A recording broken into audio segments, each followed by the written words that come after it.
Picture heaven. We'll be singing for 1,000,000 years. Take a 10-minute coffee break. Sing for another 1,000,000 years. That means there'll be coffee in heaven. Yes. Well, I know this series of sermons that I am in is difficult for some of you. I do not mean to make it difficult, but just to give you some teachings from God's Word on the issue of marriage and family. And so today we're talking about a covenant, not a contract. And so I start by asking you, how are your investments today? What are you investing in? Blue chip, high-tech stocks and futures? What is it? But I have a tip for you with a return that's 100% guaranteed. So get your pencil and paper ready, write it down. Invest in your relationships. When you focus on money instead of people, a growing bank account or financial things gives us a false sense of security and distracts us from what is really important. What's really important? God, family, friends. I think it was Lee Iacocca who said, I never heard anybody on their deathbed say, boy, I wish I would have spent more time in the office. I wish I would have spent more time with family, with kids.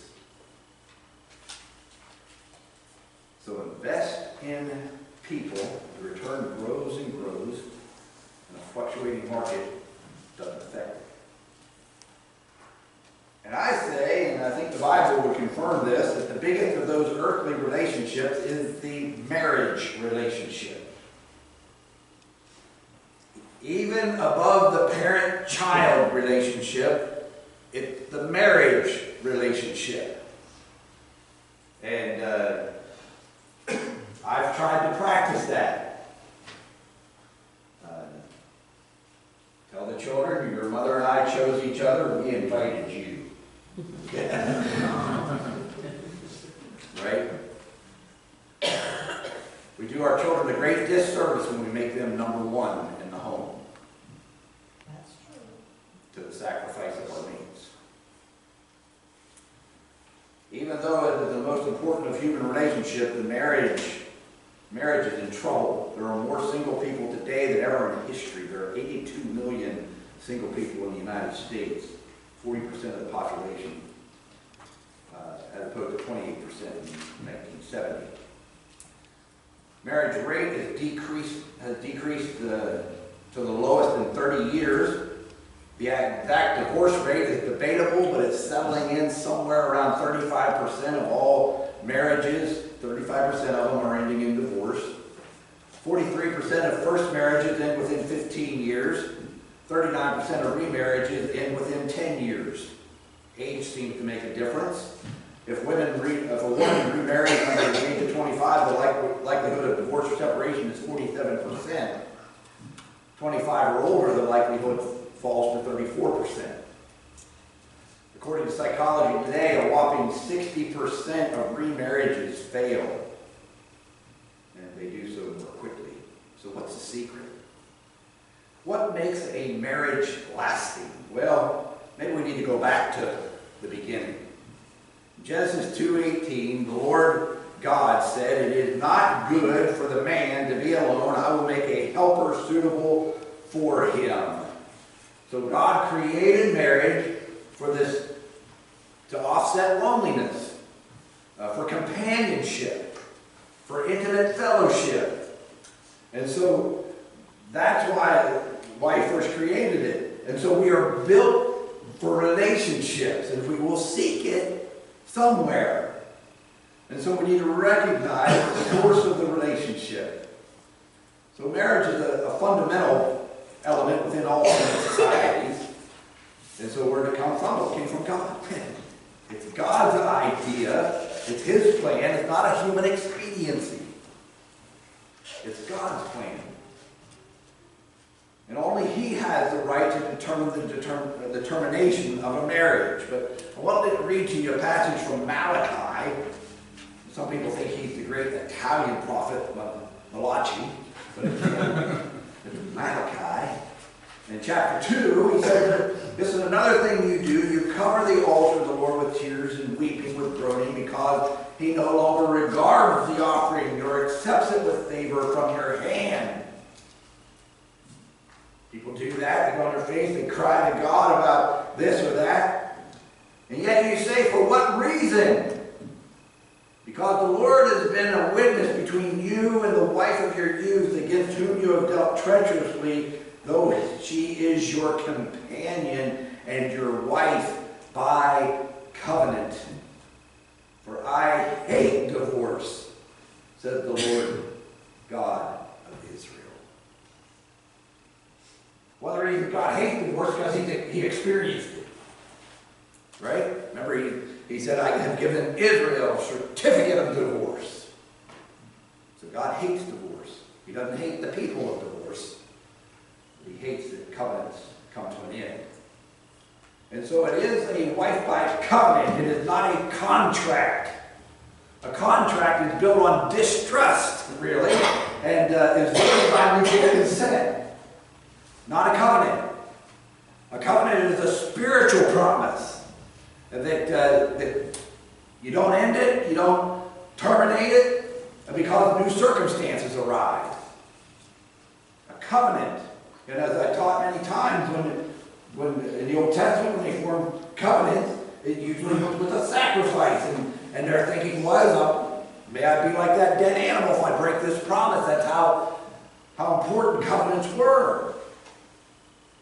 And so marriage becomes a reflection of God's covenant that he has with us, the covenant of unconditional love. Listen to Ephesians 5, 28, verses 28 through 32.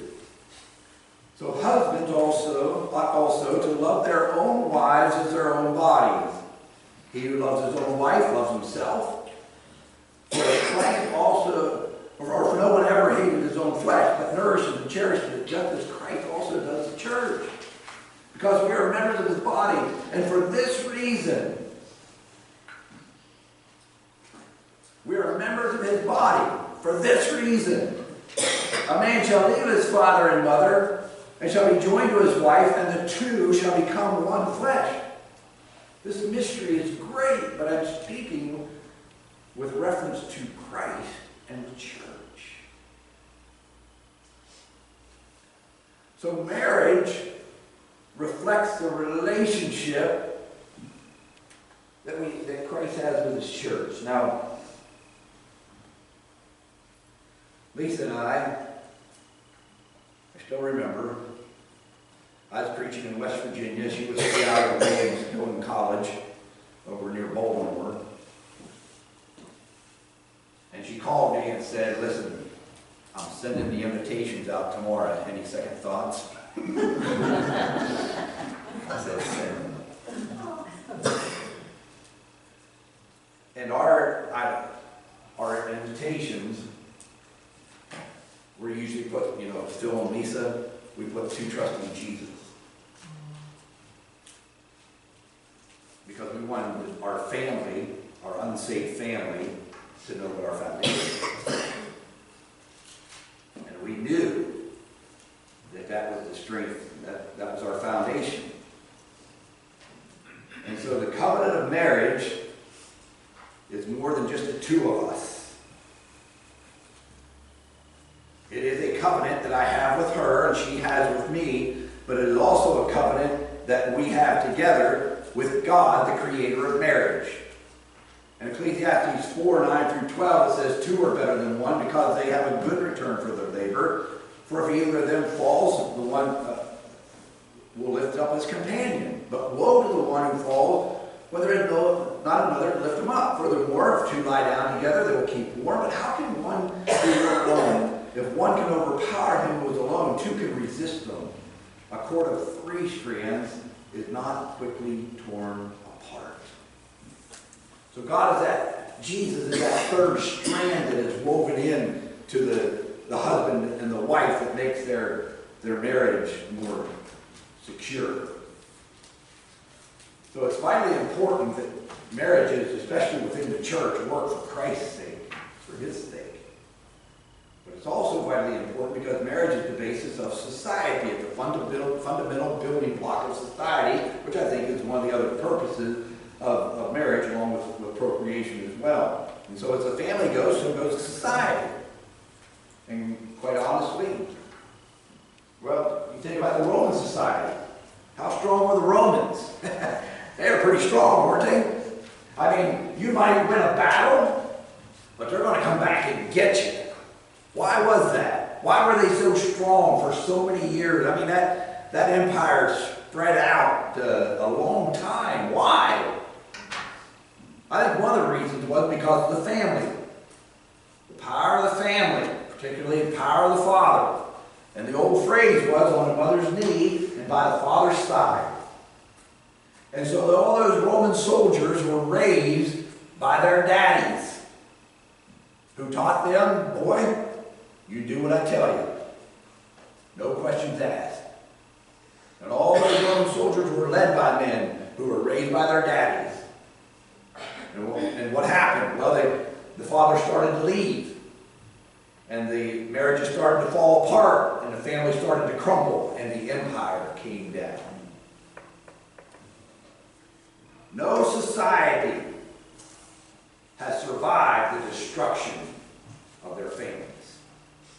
It is the fundamental building block of society. And so God has made marriage a covenant for our good and for our collective good, quite frankly. And so throughout history, when covenants are kept, good things happen. When covenants are broken, not so good things happen, unfavorable things happen. So if you're in a covenant relationship, stay true to that covenant. If all possible, keep it together.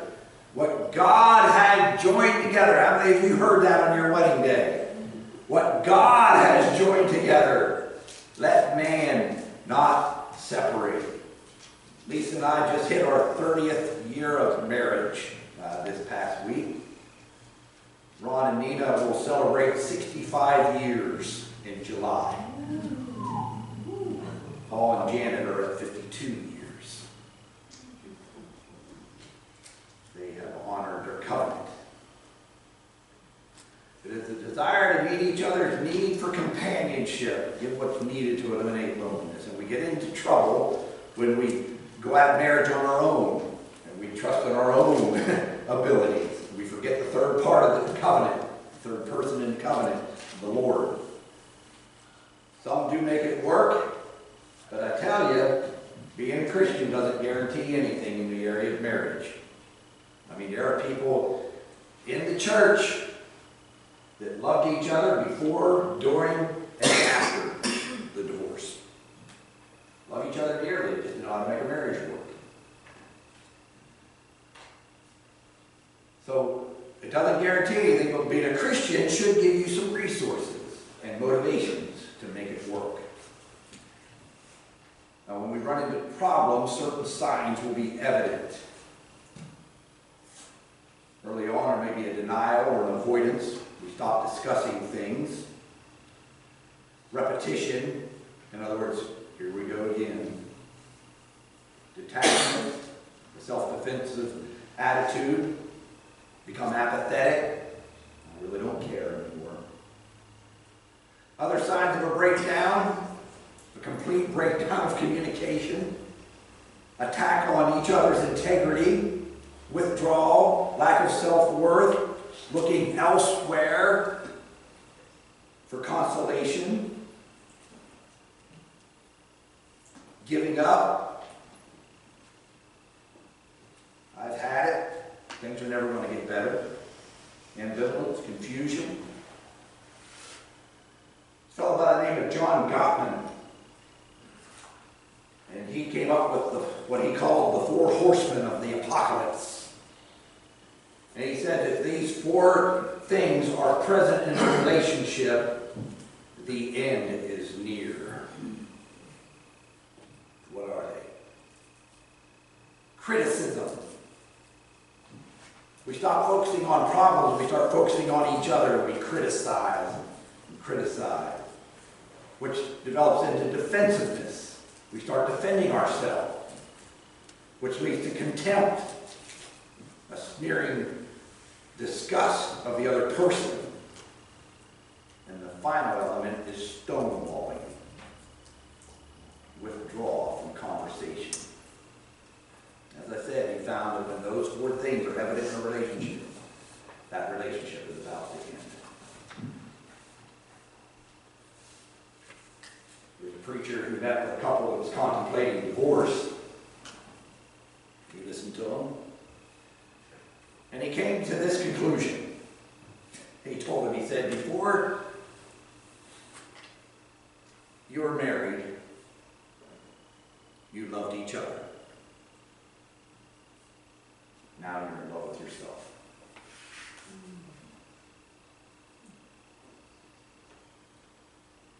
Well, what happens when one mate is out of fellowship with God? It can be maybe one's a Christian, one's not. Maybe one's a strong Christian, one's a weak Christian, whatever. And those marriages can make it intolerable for the other partner. It can become abusive and unfaithful, domineering and inconsiderate. But in the Christian context, listen to 1 Corinthians chapter 7, verses 10 to 11, turn to 10 and 11. But to the married I give instruction, not I but the Lord, that the wife should not leave her husband. But if she does leave, she must remain unmarried, for us being reconciled to her husband. And that husband should not divorce his wife. Now Jesus taught that there's one surefire way in the covenant of marriage. And that's adultery. And it tells you something about the nature of that sin. But any remarriage, following a proper release from a marriage, should always be in the Lord if you're a Christ follower. You should only, Christians marry Christians. Marriage is tough enough when both are Christians. But man, if one is and one isn't, that can be a real hassle. What are some things we can build into our marriages that will make them lifelong? Well, one thing, realize that marriage is more than mating. In other words, more than sex. Bigger than that. Although marriage does authorize the sexual union, in fact, fornication is any sex outside of the marriage. Spirituality, in Psalm 127, the first part of verse 1, unless the Lord builds the house, they labor in vain who build it. So if you're trying to build your home, if you're trying to build your family without the Lord, you're building in vain. It's going to be very difficult. Difficult enough with Him. There's intimacy. Two shall become one. Intimacy physically, verbally, emotionally. You know, the primary focus of a man is physical. Primary focus of a woman is more relational, verbal. And then, of course, there's the element of love. That great love chapter of the Bible, 1 Corinthians chapter 13. Love is patient. Love is kind. Now, do you ever do this exercise? Every time you see the word love, put your name there. And see if this defines you. Love is patient. Love is kind. It's not jealous. Love does not brag. It is not arrogant. It does not act unbecomingly. It does not seek its own. It is not provoked. It does not take into an account a wrong suffered. Doesn't keep a ledger sheet. Okay, good, oh, bad. No. Keeps no record of wrong. Doesn't rejoice in unrighteousness. It rejoices with the truth. Bears all things. Believes all things. Hopes all things. Endures all things. Love never fails. Love always looks out for the best of the other person. When does that fail? When we start thinking about us. It turns inward. Something else that can help us is loyalty. Loyalty to your partner. Remembering that God is their Father too. So be careful how you treat them. Because God doesn't like it when His children are being mistreated. For men, be careful what you look at. Turn away from images that will enslave you. The abuse of drugs or alcohol, prolonged conversations with men who bash their wives. Women, maybe stay away from worldly romance novels, chemical use, or conversation that bash husbands or men in general. Hollywood does quite a bit of, by the way, these days. Loyal to your vow. If you had traditional vows, they went something like this: I promise to love, honor, and cherish you until death parts us. Honor is that Gary Smalley used to teach that honor is that time when that person comes into the room and you're like, I can't believe I'm in the same room as you. That's honor. Loyal to that service, the ultimate goal of marriage is the same as an individual to glorify God, so serve each other, and together serve other people. And so marriage has the great potential for joy in our life, and it also has the greatest potential for disappointment in our life. So what do? Remember your covenant and invest in your marriage. Invest your time, invest your resources, invest your attention. A lot of marriages, I'm afraid, that they show up, and particularly men, it's kind of like, I love you till further notice. Because they do nothing to enhance the covenant, to grow the relationship. And all of a sudden, we realize, I'm living with a stranger. I really don't know you anymore. And that's sad. Because it has developed away from God's intention for marriage.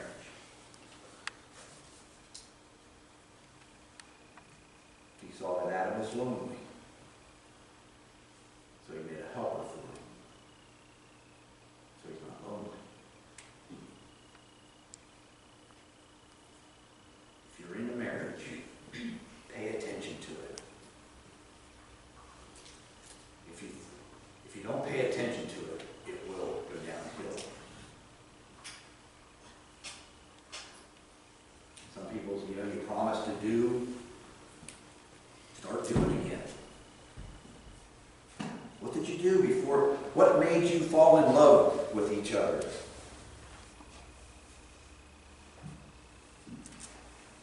Probably stop. That's why you're having problems. If you start doing it again, if you start going out again, if you start bringing flowers again, if you start taking walks together again, the feelings would come along again. See, what we've been fooled into thinking is that feelings, that's the most important thing. That's the caboose of the train. The engine that drives feelings is action. So if you start doing again, the feelings might come back again. Give it a shot. You promise to do, not you'll try. Now you made a promise. Keep your promise. Let's pray. We know we'll continue to sing and remember the Lord and remember the covenant we have around this table. God, thank you for the time of worship today, and thank you for the lesson. God, we know that you are concerned about marriages. You hate divorce. You don't hate the people of divorce. You hate that covenants come to an end. And so, Father, I pray for those where marriages have come to an end.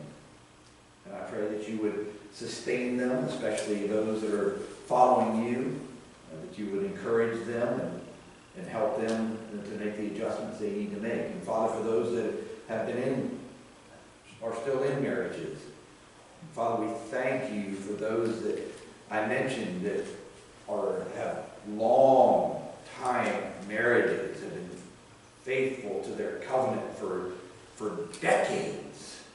God, thank you for the example that you provide for our church and for people that are thinking about marriage, to look at those couples and to realize, wow, there's the goal. We can do that too. So Father, strengthen the family, strengthen the marriages, strengthen the husband-wife relationship. Thank God, strengthen the parent-children relationships. Make our family strong so that the church will be strong, that our community will be strong, that society will be strong as well.